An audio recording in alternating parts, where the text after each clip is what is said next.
It's good to have a conversation right now, or to start the conversations right now, of what is our brand safety exposure?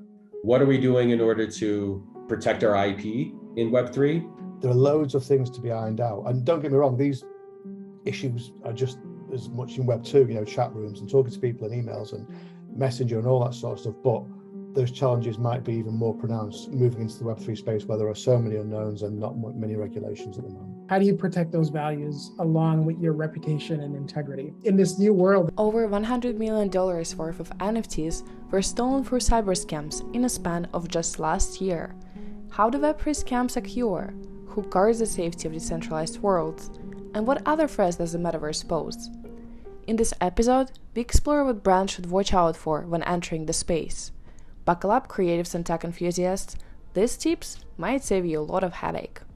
Let's ask our experts, what are some of the risks companies face in the Metaverse? First and foremost, scamming. Not that hard for someone to imitate a brand and put out a 10,000 NFT collection of brand images in an hour, sell 5,000 of them before the brand even finds out about it. And then the brand would have to go and work with all these decentralized marketplaces where those NFTs are living to try to get them down, which would be virtually impossible because these marketplaces are decentralized.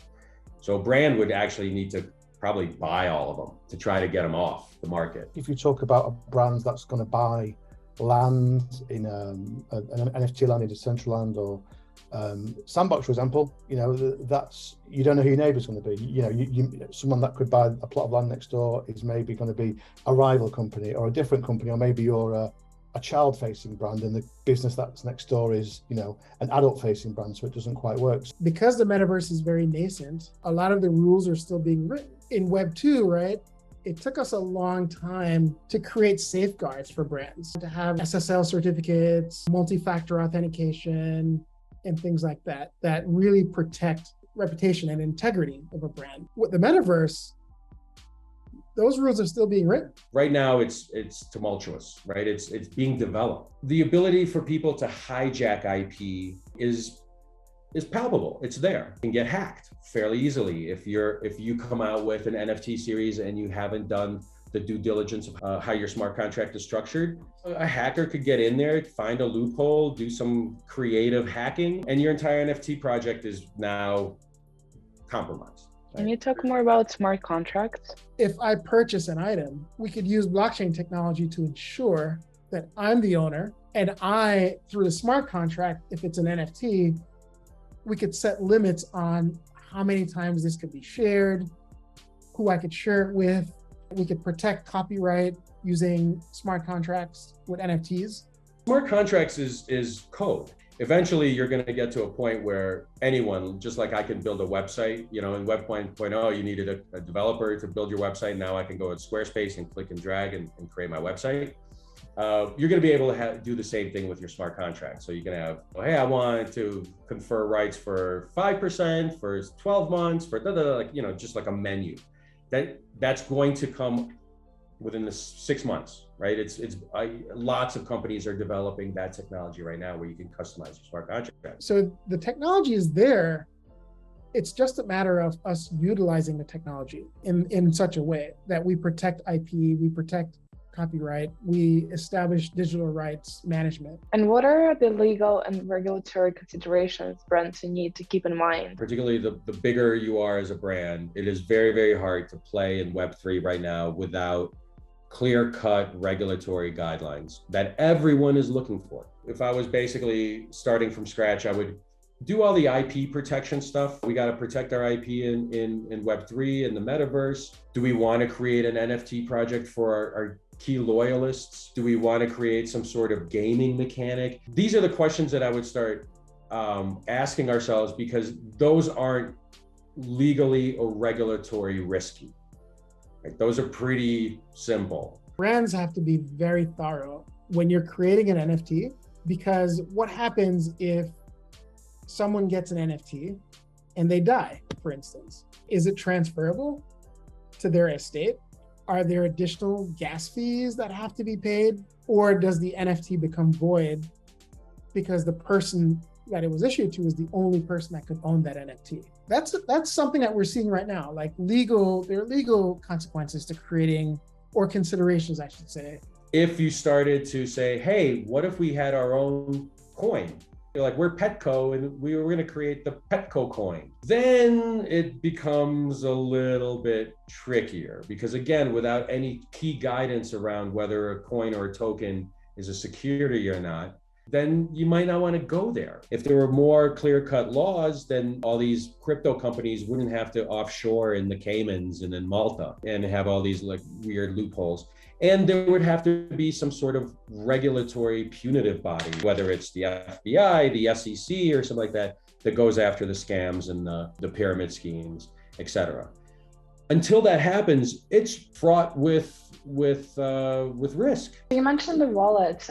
What are some concerns around that, and just in general, like payment methods in the metaverse? I think most people want to feel secure. I know technology and systems where you can actually have clawbacks. So if I accidentally sold you my NFT or for a wrong price, there are systems that can actually take that back. Getting your wallet hacked as a brand is up there, top 3 in terms of brand safety. If that wallet is compromised, then everything that brand collected is gone. All the memberships, like all their currency, whatever it is. So that is happening a lot right now. Wallets are being pilfered because of just lack security on the part of the wallet owner.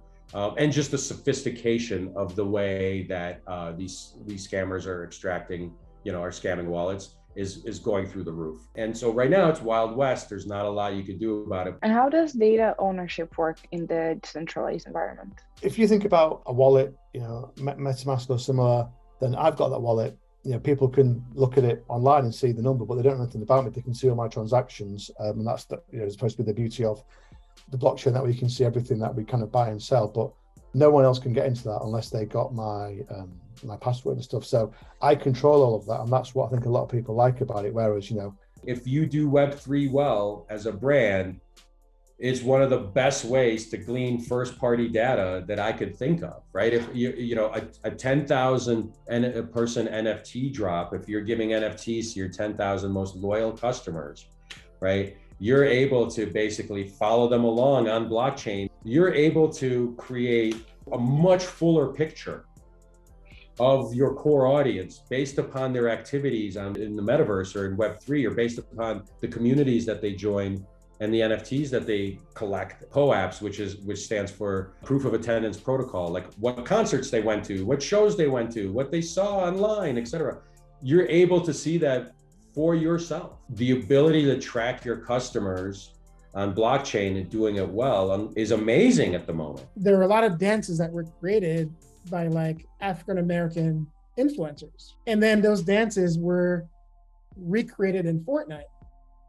And the people who actually created these dances never got credit for it.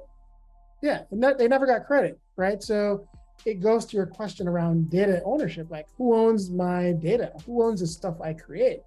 So it's not just consumer data, but it's also the creator economy. If I've been on social media or certain pages, then I know when I'm going on a website and I'm being advertised trainers, which I've just gone and looked at, then I know the computer and the system knows who I am. That doesn't exist in Web3.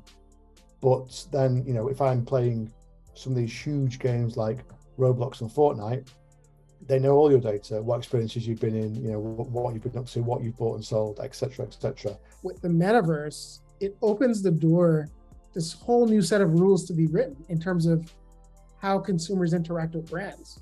And I think we're just not ready yet to deal with that. I think a lot of brands are very risk averse, right? Especially if you're a hedge fund or if you're a financial brand, you're going to be very risk averse because that's just the nature of your business. But I think we have to kind of take a step back and look at what's the outcome that these brands really want. I think brand safety will play a huge part in that.